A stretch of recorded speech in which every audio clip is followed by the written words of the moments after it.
আসসালামু আলাইকুম সবাইকে স্বাগত জানাচ্ছি নতুন একটি ভিডিওতে। তো একটু রেডি হয়ে নিলাম। আজকে আমরা হচ্ছে শ্রীমঙ্গল যাব। এটা হচ্ছে রাতের বেলা যাওয়ার আগ মুহূর্তে। আমি জার্নিটা হচ্ছে শেয়ার করতে পারবো না, কারণ আমি জার্নিতে খুব অসুস্থ হয়ে যাই। তো এই যে আমাদের মা ছেলে নেমেই ছবি তোলা শুরু। তো আমরা পৌঁছে গেলাম শ্রীমঙ্গলে। বাসে আসতে এতটা হ্যাসেল হয়েছে যা বলার বাইরে, যদিও আমাদের এসি বাস ছিল, বাট অনেক টাইম লাগছে। ফ্রেশ ট্রেশ হয়ে আমরা একটু চলে আসলাম খাওয়ার জন্য দুপুরের লাঞ্চ। তো চলে আসছি পানসি রেস্টুরেন্টে। তো ওদের খাবার আসলে আমার কাছে আহামরি তেমন কিছুই লাগে না, বরং ভালোই লাগে না সত্যি বলতে। খুব বেশি ক্রাউড ছিল, মানে বসার পরিবেশ ছিল না, একটু মানে পরিষ্কারও কম ছিল। তো খাওয়া দাওয়া শেষ করে কোনোভাবে বেরিয়ে পড়লাম একটু ঘুরে দেখার জন্য। শ্রীমঙ্গল হচ্ছে আমার দেখা সব থেকে সুন্দর, শান্ত আর নিরিবিলি একটা শহর, যা আমার বরাবরই খুবই পছন্দের। তো এই যে আমরা হচ্ছে বের হয়ে একটু টি এস্টেটগুলো ঘুরে দেখতেছিলাম। তো এখানে আসলে রোদ বৃষ্টি এই সব পরিবেশটাই কিন্তু মনটা অন্যরকম করে দেয়, আর আমার শান্তশিষ্ট জায়গাগুলি খুবই ভালো লাগে, যেহেতু একদম মানে সবুজ চারদিকে ঘেরা ছিল। খুবই সুন্দর একটা পরিবেশ। তো এরপরে হচ্ছে নেক্সট ডে আমরা হচ্ছে একটা টি এস্টেট ঘুরে দেখব। আমি স্পেসিফিকভাবে কোনো কিছুরই নাম বলবো না, জাস্ট আমরা হচ্ছে যাচ্ছি সেগুলি দেখাবো। তো এখানে যাওয়ার পথে দেখলাম কিছু বাচ্চা হচ্ছে মাছ ধরতেছিল, ছোট্ট একটা ডোবার মতো, অল্প একটু পানি, এর মধ্যে ওরা মাছ খুঁজতেছে, দেখে খুবই ভালো লাগছে। আমি অনেকক্ষণ দাঁড়িয়েছিলাম ওদের মানে ওরা কি করতেছে এগুলি দেখতেছিলাম। মেবি ওরা হচ্ছে চা বাগানে যারা চা তুলে তাদেরই হচ্ছে ছেলে হবে। খুব ভালো লাগতেছিল ওদের আনন্দটা দেখে। তো এই যে দেখেন রাস্তাটা এত সুন্দর, চারিদিকে চা বাগান। আর সব থেকে যেটা ভালো লাগছে যে সব জায়গাগুলি না খুব সুন্দর, নিরিবিলি আর নিরাপদ। মানে আমি এই যে হেঁটে যাচ্ছি বা আমাদের আশেপাশে তেমন কোনো মানুষ নেই, কিন্তু কখনো ভয় লাগেনি, মানে যেখানে এটা হতে পারে ওটা হতে পারে। তো যাই হোক, আল্লাহর নাম নিয়ে আমরা রওনা দিলাম। লং টাইম হাঁটতে হয়েছে। যদি কোথাও ঘুরতে গিয়ে যদি কোনো ধরনের হ্যাসেলে পড়তে হয়, তখন কিন্তু পুরো ঘোরাটাই মাটি হয়ে যায়। তো আল্লাহর রহমতে শ্রীমঙ্গলে আমরা 3 থেকে 4 দিন ছিলাম। তো আমাদের খুবই সুন্দর একটা ট্যুর মানে ছিল যেটা বলতে গেলে। আর সব দিনের ভিডিও আমার করা হয়নি। আপনি যখন প্রকৃতির ভিতরে নিজেকে আবিষ্কার করবেন কিংবা প্রকৃতির কাছে নিজেকে নিয়ে যাবেন, দেখবেন আশেপাশের কোনো জিনিস আপনার কিন্তু চোখ থেকে এড়াতে পারবে না।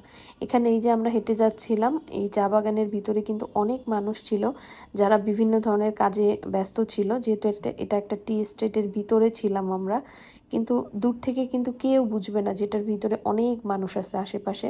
তারা হচ্ছে তাদের মতো কাজ করতেছে। আপনার যদি কোনো হেল্প লাগে কিংবা কোনো কিছু প্রয়োজন হয়, তাদের কাছে জাস্ট মানে নির্দ্বিধায় বলে দিলে তারা কিন্তু অনেক সাহায্য করে। যেমন আমি এই যে হেঁটে যাচ্ছিলাম, এর মধ্যে আমার হচ্ছে খুব পানির মানে পিপাসা লাগে। আমার কাছে পানি ছিল না, পানি শেষ হয়ে গিয়েছিল।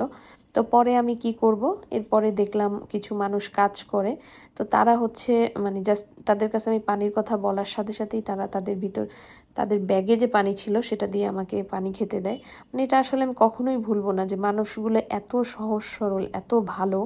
তো এই যে দেখেন আমরা চলে আসলাম আমাদের গন্তব্যে, এখনও উঠে যাচ্ছি।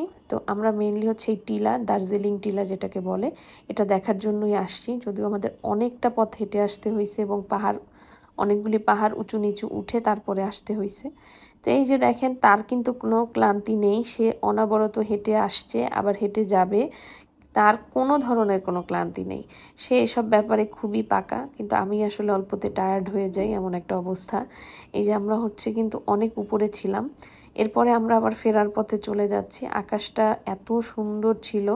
আর আমরা যেহেতু ডিসেম্বর মাসে গিয়েছি, পুরোটাই হচ্ছে একদম শুকনো, চারদিকে হচ্ছে কিন্তু মানে পাতার মর্মর আওয়াজ, এরকম একটা ব্যাপার।